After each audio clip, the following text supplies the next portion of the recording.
नमस्कार बच्चों, एक बार मैं फिर आप लोगों के सामने उपस्थित हूँ। आपका ये नया चैप्टर लेके सुभाषितान। इसके क्वेश्चन आंसर मैंने पहले ही भेज दिए हैं, पहले ही वीडियो में कि आपके एग्ज़ाम आने वाले हैं। लेकिन कुछ बच्चों ने कहा था कि आप इस चैप्टर का एक्सप्लेन करके भी भेज दीजिए। तो आज आपका स्टार्ट करते हैं। त्रयोदशः पाठः सुभाषितानि श्लोकाः। ठीक है, चलते हैं। काकचेष्ट बकोध्यानं श्वाननिद्रा तथैव च अल्पाहारी गृहत्यागी विद्यार्थिनो पंच लक्षणम। सुभाषितान मतलब सुंदर वचन, कहे हुए जो वचन होते हैं। जैसे आप इंग्लिश में थॉट लिखते हो ना, अच्छे अच्छे, वैसे ही इसमें अच्छी अच्छी आपको बातें मिलती हैं, वो श्लोकों के माध्यम से बताई गई रहती हैं। अब क्या है इसमें, काकचेष्टा बकोध्यानम, कौवे जैसा प्रयास हो, बगुले जैसा ध्यान हो, बको ध्यान, बको मीन्स बगुले जैसा ध्यान हो, श्वान निद्रा तथा चौर, श्वान निद्रा कुत्ते जैसी नींद हो। मतलब आपने देखा ना कि थोड़ी सी भी आहट होती है तो कुत्ते तुरंत ही जग जाते हैं ना, श्वान। वैसे ही आपकी भी, जैसे वो सोते हैं वे, वैसे ही आपकी भी नींद हो। अल्पाहारी गृह त्यागी, कम खाने वाला हो, मतलब थोड़ा सा कम खाने वाला हो, नहीं तो बहुत ज़्यादा नींद आती है। गृह त्यागी, घर को त्याग करने वाला भी हो। विद्यार्थियों पंच लक्षणम, ऐसे विद्यार्थियों के 5 लक्षण बताए गए हैं। कौवे जैसा प्रयास, बगुले जैसा ध्यान, कुत्ते जैसी नींद, वैसे ही तुम्हारी भी नींद हो।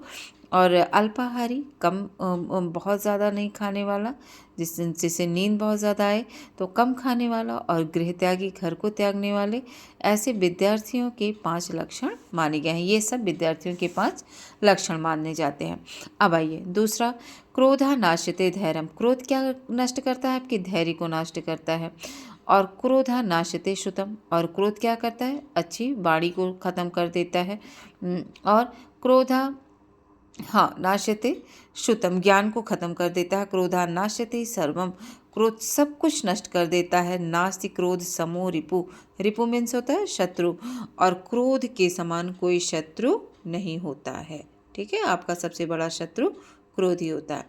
वृथा वृष्टि समुद्रेशु वृथा तृप्तस्य भोजनम। वृथा वृष्टि समुद्र, समुद्रों में बारिश बेकार होती है, मतलब इतना पानी ऑलरेडी वहाँ पे भरा रहता है, समुद्र में पानी है, मतलब समुद्र में बारिश बेकार है। वृथा तृप्तस्य भोजनम, और तृप्त हुए को भोजन कराना बेकार है। वृथा दानम समर्थस्य, और सामर्थ्यवान को दान देना बेकार है। वृथा दीपो दिने यथा, जैसे दिन में दीपक जलाना बेकार है, वैसे ही ये सब कार्य बेकार, व्यर्थ ही जाते हैं। ठीक है। मातृवत परदारेश परद्रव्यश्लोष, दूसरों की पत्नियों को माता के समान। मातृवत परदारेश, दूसरों की पत्नियों को माता के समान। परद्रव्येश लोष्ठवत, और दूसरों के धन को, पर मतलब दूसरों के, द्रव्येश मतलब धन को, लोष्ठवत मिट्टी के समान। आत्मवत सर्वभूतेषु, और असभ्य प्राणियों को, समस्त सर्वभूतेषु, भूतेषु मतलब समस्त प्राणियों को अपने जैसे जो देखता है। यह पश्यति सा पंडिता, जो देखता है वही पंडित है, मतलब वही ज्ञानी है। मतलब दूसरों की परदारेषु, दारा मतलब पत्नी होती है, दूसरों की पत्नियों को माता के, दूसरे की पत्नी को माता के, पत्नी में माँ का दर्शन। पर द्रव्येषु लोष्ठ, दूसरों के धन को मिट्टी के समान।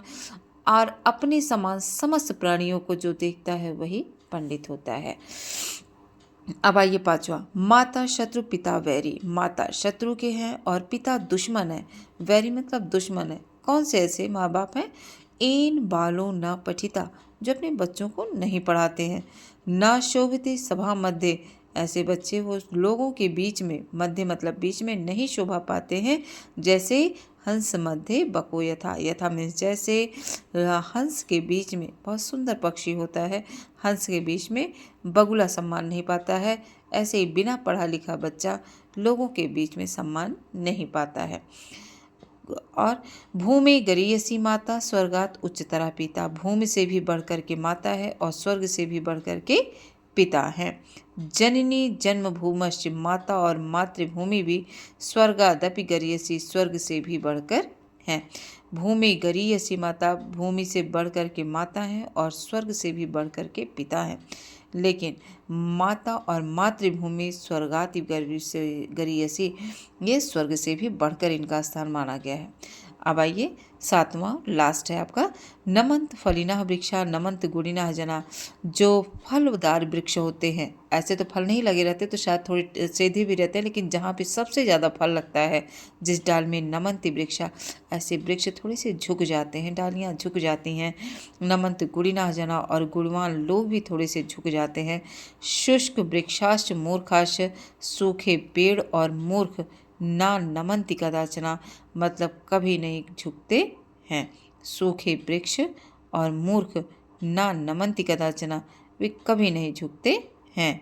और जो गुणवान लोग होते हैं और जो फलदार वृक्ष होते हैं वो विनम्र होते हैं। विनम्र मतलब स्वभाव में थोड़े से अपने विनम्र में लचीलापन, उधर मतलब झुक जाते हैं, विनम्र होते हैं उनका स्वभाव। लेकिन जो मूर्ख लोग होते हैं और सूखे पेड़ होते हैं वो कभी नहीं झुकते हैं।